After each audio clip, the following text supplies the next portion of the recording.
Shalom, selamat malam saya ucapkan kepada saudara-saudara yang dikasihi oleh Tuhan. Puji Tuhan, hari ini kita bisa bertemu dan mencinta kasih Tuhan Yesus lewat renungan firman Tuhan yang dilakukan secara online. Puji Tuhan, hari ini teman-teman kita akan belajar firman Tuhan bersama-sama. Hari sebelumnya kita akan masuk dalam doa. Tuhan Yesus, terima kasih. Kami sangat bersyukur Tuhan atas hari yang indah ini. Anak-anak-Mu Tuhan Yesus dapat berkumpul meskipun tidak bisa berjumpa satu dengan yang lainnya secara fisik. Namun Tuhan Yesus, kami boleh bersatu hati. Kami hendak belajar firman Tuhan bersama-sama. Merenungkan kebenaran firman Tuhan yang boleh kami teladani untuk menjadi pedoman, untuk menjadi pelita dalam kehidupan kami Tuhan. Terima kasih Tuhan Yesus, kiranya Tuhan Yesus menuntun hamba-Mu, memberikan hikmat dan pengertian supaya kami Tuhan Yesus lebih lagi mengenal Tuhan dengan sungguh, lebih lagi mengasihi Tuhan, dan boleh Tuhan Yesus kami melakukan apa yang Tuhan kehendaki, apa yang Tuhan mau, sehingga Tuhan Yesus hidup kami berkenan di hadapan Tuhan. Terima kasih Tuhan Yesus, terpujilah nama-Mu di tempat yang maha tinggi. Haleluya, amin. Puji Tuhan. Mari teman-teman semuanya, kita akan bersama-sama belajar firman Tuhan. Kita akan merenungkan firman Tuhan. Ya. Puji Tuhan, hari ini teman-teman kita akan belajar tentang mewujudkan kasih kepada sesama kita. Teman-teman, untuk apa sih kita belajar kasih ya? Untuk apa juga kita itu harus mengasihi? Karena Allah atau Tuhan itu sudah lebih dulu mengasihi kita. Tuhan Yesus itu mengasihi kita itu tanpa pamrih ya, tulus ya, tidak mengharapkan balasan dan juga tidak bersyarat. Dia mengasihi kita semua itu tanpa melihat rupa kita, tanpa melihat keadaan kita. Dia itu mengasihi semua orang ya, meskipun orang yang dikasihinya itu juga tidak mengasihinya, tetapi Tuhan Yesus itu juga tetap mengasihi mereka. Nah, jadi kalau Tuhan itu sudah mengasihi kita ya, masa kita tidak mengasihi Dia? Nah, itu alasan yang utama ya. Jadi Tuhan Yesus itu sudah mengasihi kita lebih dulu ya. Masa kita tidak mengasihi Tuhan? Nah, itu alasannya ya, mengapa kita harus mengasihi. Kemudian bagaimana cara kita mewujudkan kasih ya, yang sudah kita dapatkan dari Tuhan Yesus, dari Allah ya, adalah dengan melakukan tindakan kasih. Nah, seperti menolong orang yang membutuhkan bantuan ya, peduli, perhatian pada orang lain, nah, seperti itu. Ada satu tokoh Alkitab yang boleh kita jadikan teladan ya, di mana dia itu mewujudkan kasihnya itu luar biasa ya. Dia ini adalah seorang wanita yang tidak egois, yang tidak mementingkan dirinya sendiri. Jadi teman-teman, kita akan belajar tentang kisah Rut ya teman-teman. Kita akan membuka Alkitab kita di dalam kitab Rut pasal 1 sampai 4. Nah, teman-teman nanti boleh baca sendiri di rumah ya. Di sini saya akan merangkum kisah Rut ini ya. Rut itu siapa? Nah, kita kenalan dulu dengan Rut ya. Rut ini adalah salah satu orang yang berasal dari bangsa Moab. Nah, bangsa Moab ini adalah bangsa yang menyembah berhala, yang menyembah Baal. Dia itu tidak beribadah kepada Tuhan yang benar. Artinya Rut ini berasal dari keluarga yang tidak mengenal Allah ya, keluarga yang tidak benar. Nah, tapi Rut ini memiliki kelebihan ya. Nanti kita akan bahas. Rut ini muncul awalnya itu di kisah keluarga Elimelek. Jadi ini kita cerita dulu tentang keluarganya Elimelek ya. Jadi Rut itu munculnya di sini. Nah, awalnya itu di keluarga Elimelek. Elimelek ini adalah seorang bapak yang memiliki istri bernama Naomi. Ya, Naomi. Nah, kemudian mereka Elimelek dan Naomi ini memiliki dua anak laki-laki yang bernama Mahlon dan Kilion. Nah, mereka itu keluarga Elimelek ini tinggal di Bethlehem ya.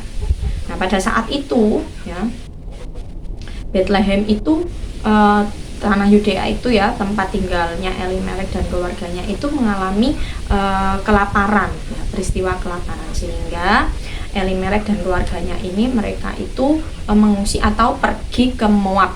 Beberapa waktu kemudian Elimelek ini bersama keluarganya tinggal di sana, dan Elimelek ini sudah tua dan akhirnya meninggal ya. Kisah selanjutnya adalah dua anak laki-lakinya Elimelek, yaitu Mahlon dan Kilion ini mengambil perempuan Moab untuk dijadikan istrinya ya, yaitu bernama Orpa dan Rut. Nah, jadi Rut ini adalah menantunya Elimelek dan Naomi. Kalau teman-teman baca kisahnya di kitab Rut ya, setelah 10 tahun lamanya itu Mahlon dan Kilion, dua anak laki-laki Elimelek dan Naomi ini juga ikut mati ya, juga ikut meninggal. Jadi tinggal jadi yang tersisa ya itu di keluarga Elimelek ini hanya Naomi dan juga kedua menantunya, yaitu Orpa dan Rut. Setelah beberapa waktu kemudian ya, ketika orang ini yaitu Naomi ya dan dua menantunya Orpa dan Rut ini mereka itu berjalan pulang ke tanah Yehuda. Di tengah perjalanan Naomi menyuruh kedua menantunya yaitu Orpa dan Rut ini untuk pulang ke rumah ayah ibunya di Moab ya. Tetapi Orpa dan Rut ya ini tidak mau. Nah, Naomi ini terus membujuk mereka, karena Naomi itu merasa bersalah jika kedua menantunya itu hidup tanpa suami dan anak. Karena itu ya, salah satu menantunya Naomi ini yang bernama Orpa ini mikir-mikir ya. Nah, kalau dia itu hidupnya sengsara ya. Kemudian dia itu meninggalkan mertuanya ya. Berbeda dengan Rut. Nah, Rut ini tetap bersikukuh untuk tinggal dengan Naomi mertuanya. Dia melihat ada orang yang harusnya lebih dikasihi ya, harusnya lebih diperhatikan, dipedulikan, yaitu mertuanya. Apalagi mertuanya, mungkin pikirnya Rut itu mertuanya sudah tua ya, kemudian dia tidak punya suami, tidak punya anak, mau tinggal dengan siapa? Nah, ini adalah wujud kasih yang dimiliki Rut ya.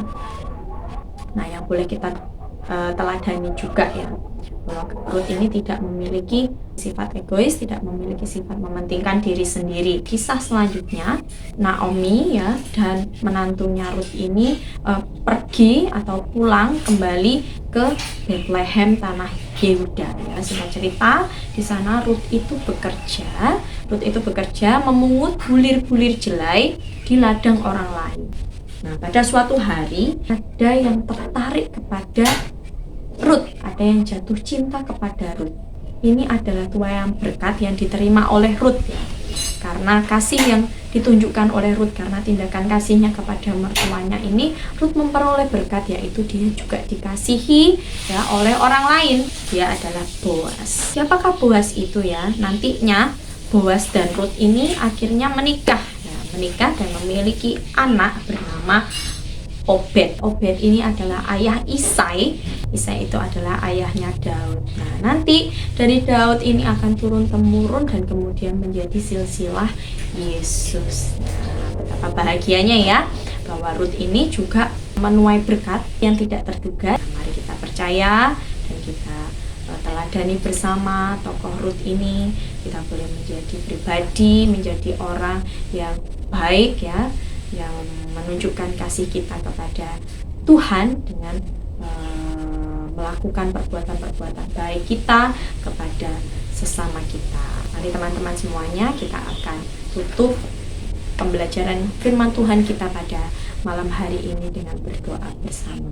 Tuhan Yesus, kami bersyukur ya Bapa atas malam yang indah ini. Tuhan Yesus, kami boleh belajar firman Tuhan bersama anak-anak muda-Mu Tuhan, untuk kami lebih lagi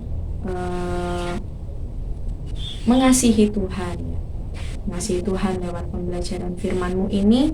Dan saat ini Tuhan Yesus, kami sudah belajar tentang kasih Tuhan yang luar biasa, di mana juga Tuhan kami harus meresponi kasih itu. Kami mau meresponi kasih itu dengan menunjukkan, mewujudkan kasih kami Tuhan untuk orang lain Tuhan.